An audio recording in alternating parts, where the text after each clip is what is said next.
Hello everyone, welcome to the Mysterious Stories channel, where you'll discover the most mysterious, scary, and fascinating stories. Make sure to turn up the volume and get ready for a spine-chilling experience you won't forget. The two soldiers agreed to spend another night hunting in the rocky jungle with me, despite having already traveled several days. I was happy to comply with their wish, even though Lieutenant Nackern had sustained a wound on his left hand. He cleaned the wound with alcohol, covered it with cotton soaked in antiseptic, and then took a painkiller.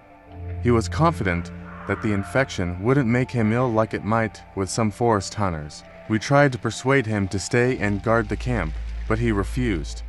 He asked whether leaving the deer meat and rice bags here would cause the monkeys to rummage through our belongings. I told him that if we kept the fire burning, the monkeys would likely not come too close. Satisfied, Lieutenant Nackern insisted on joining us on the hunt. I led the two soldiers through a bamboo thicket heading west until we reached a buffalo trail. We sat on a rock by the path, listening to the ground, hoping to hear the sounds of any approaching animals.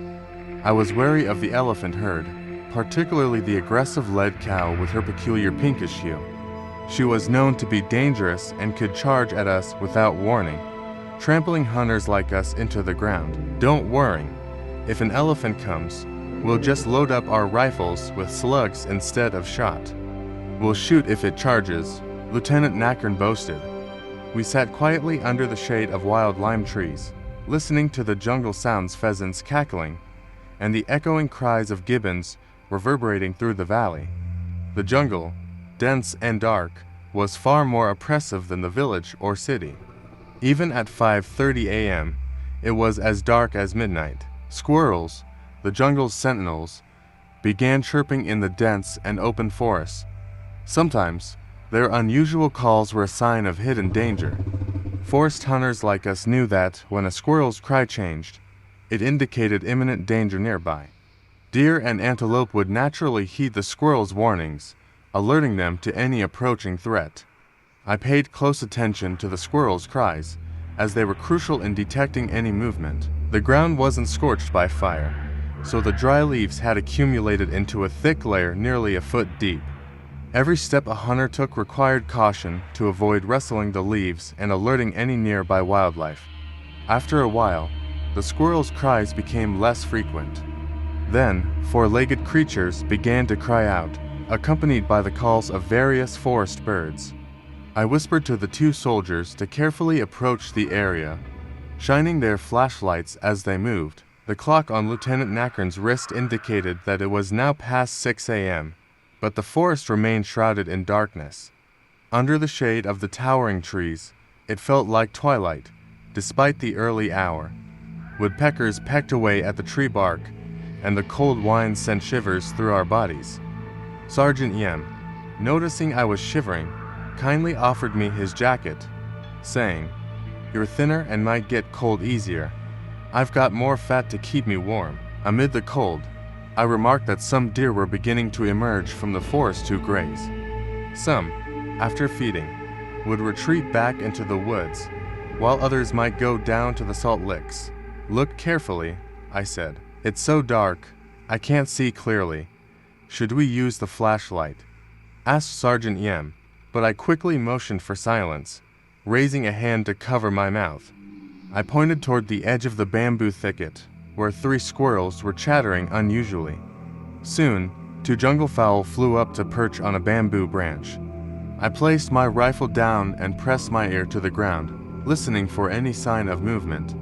The sound of an animal's footsteps crunching the leaves and chewing grass reached my ears. "It sounds like there's a decent-sized deer nearby," I whispered. Sergeant Yim loaded his rifle with buckshot instead of the larger slug. I continued listening intently, and the sound confirmed my suspicion the deer was still nearby, only having moved slightly.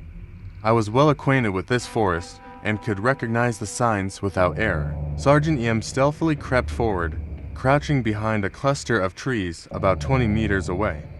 As the birds continued their activities, the sudden crack of a rifle shot echoed through the forest. The blast sent the animals scattering, and the dry leaves rustled as they fled into the dense underbrush. Sergeant Yim emerged from the shadows, smiling broadly as he carried a large male deer, its reddish-brown coat gleaming in the dim light. "Do you think the gunshot will scare off the other deer and antelope?" Lieutenant Nakern asked me. "I can't say for sure," I replied, "but we should be content with just one kill. There's no need to hunt for more than we can eat." With that, we began our leisurely walk back through the thicket, bending under the thorny bushes without haste. We were about 200 meters from the camp when a king cobra rose from the ground, spreading its hood in a menacing display. Lieutenant Nakern, standing in the lead, immediately took a step back, while Sergeant Yem, holding the deer, urged him to retreat. Despite my protests, Lieutenant Nakern struck the snake with a dry stick, causing it to writhe in pain. He grabbed the snake's tail and dragged it behind him, paying no heed to any forest superstitions. But for me, killing that king cobra sent a chill down my spine. "Hey, Nakern, this is a bad omen. You shouldn't have killed that snake," I said, my voice filled with concern. Lieutenant Nakern looked at me quizzically. "What do you mean, bad omen?" It moved slightly, staring intently at the platform where we slept, as if it had something secretive in mind. The alpha male monkey shrieked and shook, climbing up to the branches, displaying its aggressive behavior. It gripped a small branch with both hands and shook it vigorously as if it was territorial. Some monkeys were strutting on the ground, while a couple of them sat on the logs. We hid behind the rattan bushes. As we got closer, within 50 meters, the alpha male roared, shaking the fresh leaves, threatening us. It leapt down to the ground, and the others followed suit, some jumping, some scattering, and a few splashing across the stream. After a while of threatening us, they disappeared into the jungle. Sergeant Nakon steadied his rifle butt against his shoulder, taking a few sharp steps forward, ready to fire at any moment. I circled around the bamboo clump, crouching to peer through the branches. The sight in front of me was terrifying. "Hey, what is that python strangling on the platform?" Sergeant Nakon, who was lowering his rifle, asked in alarm. "Damn it, why couldn't it strangle something elsewhere?" "This is our bed," he exclaimed in frustration. The sight of the mother monkey clutching her baby on the platform was a shocking one. It was a stark reminder of the dangers that lurked in the jungle. The python, thick as a man's thigh and about 3 meters long, had coiled itself around the mother monkey, as big as a domestic dog. The baby monkey, still nursing and unable to fend for itself, clung to its mother. The python must have waited for the right moment, strangling the mother monkey, whose blood soaked its mouth and bulged its eyes. Sergeant Jam grabbed a log and lightly tapped the python's head. It hissed and struck, but didn't loosen its grip. The rattan basket I had roughly woven to hold roasted venison was still hanging from the bamboo branch. The soldiers who were skinning the deer had placed the meat on the rack. I was cooking rice while the deer innards boiled in the pot. Sergeant Nakon slit open a cobra's belly, extracting the gall to put into a coconut shell I had brought from home. He pierced the gall with his fingernail until it burst, poured in some liquor, and we shared a drink. The python had by then begun swallowing the mother monkey whole, the monkey's body now slowly disappearing into the python's gullet. We finished our meal, just as the python had its fill. The baby monkey, the size of a fish sauce bottle, rolled to the side, helpless. Will it eat the baby monkey too? Sergeant Jam wondered aloud. We watched with a mix of pity and horror. If it doesn't eat it, Jam, it's probably leaving it for you, Sergeant Nakon joked. As we sat by the fire eating our meal, the python, now bloated, began swallowing the baby monkey too. We watched as the last of the baby monkey's tail disappeared down the python's throat. After finishing our meal, we washed our hands in the stream and returned to find the python, now as swollen as a pillar, on the platform. Sergeant Jam tapped it lightly on the head with a stick, urging it to leave. It slithered clumsily through the bamboo branches and disappeared into the forest. I sat on a log, watching Sergeant Jam turn over the venison on the grill, blood oozing from the meat. Sergeant Nakon, looking at the python's handiwork, asked, "So, Is this the forest curse you were talking about earlier? Well, it's not really a curse, I replied. But if we stay here tonight, I'm sure we'll encounter something. Sergeant Jam asked about the old hunter's tales, stories about men seeing loved ones at night, who would then lure them down from their tree stands only to transform into tigers. I answered that my uncle once told me such a story, though I'd never encountered anything like it myself. The two soldiers didn't seem to take the story seriously, and instead of being frightened, they seemed amused.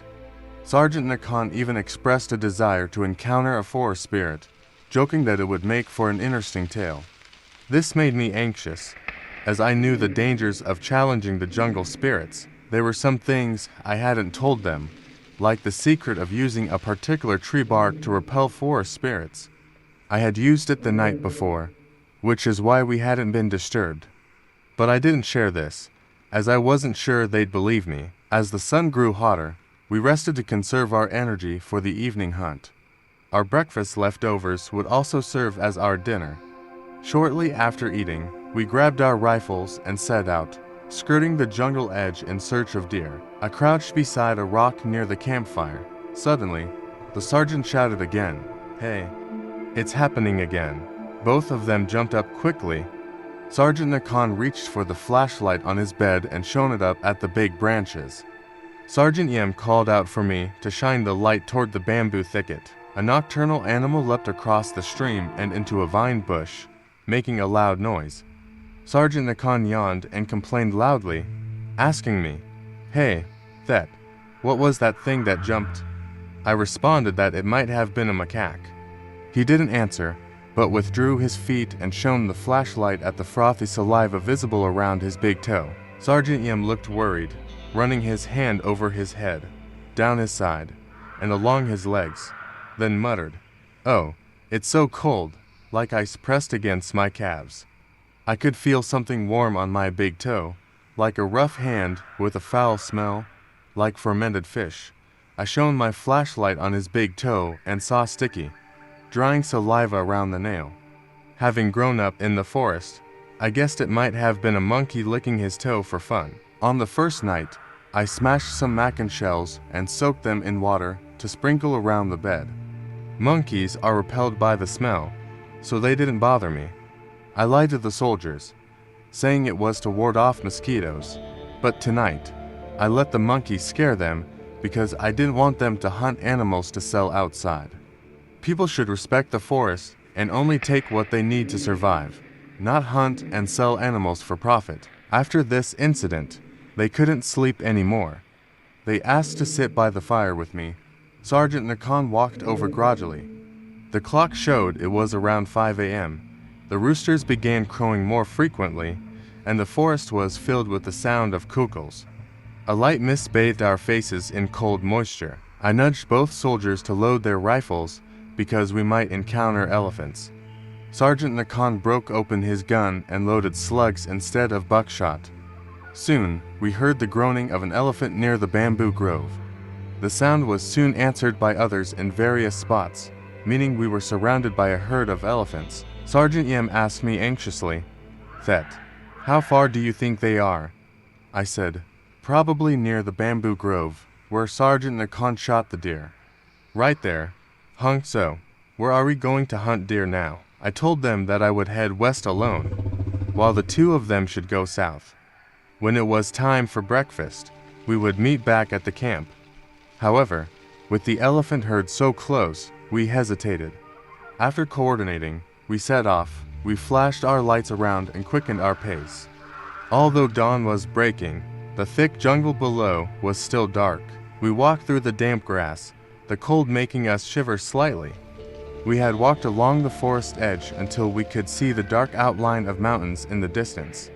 It was then that we faced a crisis. We encountered an animal blocking our path. It was thrashing its trunk in the bamboo thicket. Even though the forest was windless, our hunter scent did not drift on the breeze. The three beams of our flashlights were darting around erratically. The elephant herd must have sensed danger ahead because they quieted down. Their groaning ceased abruptly. I motioned for Sergeant Nakan and Sergeant Yem to walk along the forest edge toward the tall grass. About 100 meters from the clearing, we hoped to avoid the elephants and maybe find deer or muntjac grazing on the fresh grass. The dry season breeze blew a few gusts, rustling the banana leaves and making the trees sway ominously. The scent of the hunters probably reached the elephants, and they must have detected the unfamiliar smell. We heard some of the elephants stomping around and then the sound of dry branches breaking as they probably ran in panic across the area. Junglefowl scattered, flying to roost on the branches above us, while some flew over our heads. The earth trembled as the sound drew closer. Were we in danger? We ducked behind a large olive tree. Though it was dim, we could see the bulky shapes of the elephants moving in from the east. They were crashing through the thorny thickets and bushes with ease.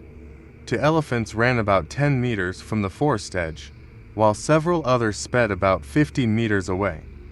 We were in a state of panic, glancing around. If the soldiers' rifles couldn't stop them, which way should we run to survive? In our fear, Sergeant Nakan grabbed my arm and pulled me closer to the olive tree. Just then, a massive elephant ran past us, noticing our group. It raised its trunk to mid-level, as if sniffing the air. Its short, white tusks jutted out about a foot. Its large ears flared wide as it let out a deafening roar. This elephant was clearly agitated. Sergeant Nakan, unsure of what to do, took aim with his rifle. The elephant, about 12 feet tall, circled around the thorn bush, dodging to other elephants. As we stared in shock, it charged toward us, roaring like a beast from hell. The terror of being surrounded by these massive creatures was overwhelming. For the two soldiers, this was probably their first encounter with such danger. But even for me, a man of the forest, with more experience than them, I couldn't help but feel a surge of fear in this situation. We were trapped by creatures much larger and stronger than us. As we stood there, paralyzed by fear, the sound of a gunshot rang out. Sergeant Nakon's shotgun echoed through the jungle. The elephant roared in pain, stumbled, and wobbled but didn't fall. It took 2 steps toward us, blood gushing from its trunk. After a moment, it let out another loud cry, its legs buckling. Its body, like a steep cliff, slowly collapsed onto the grass. My heart pounded as I stood there, trembling. Sergeant Yim quietly approached the fallen elephant, which was now breathing heavily in the grass. Sergeant Nakan stood with his shotgun, stroking its massive head. The enormous creature would eventually decompose and return to the soil, becoming part of nature once more. This is the cycle of life, a life exchanged for another. This is the way of the hunter and the wild animals. When they clash, it is either them or us who must leave this world. There is no difference. With great sorrow, I bid farewell to the elephant. Even though it was fierce, I lost all desire to continue exploring the jungle on this trip. I couldn't bear to stand there and watch the 2 soldiers cut its tusks, because that image would be etched in my memory for the rest of my life. When we returned to Pack Village around noon, I requested that we end the journey and head home to be with our families and loved ones. We needed to forget the brutal images of the jungle and wait for the day when we would return. The forest, where life and death coexist, would continue to revolve in this endless cycle, and this is the story. If you enjoyed today's story, don't forget to like, share, and subscribe to our channel, Mystical Tales, so you won't miss out on more eerie and thrilling tales in the future. Thanks for watching, and see you next time.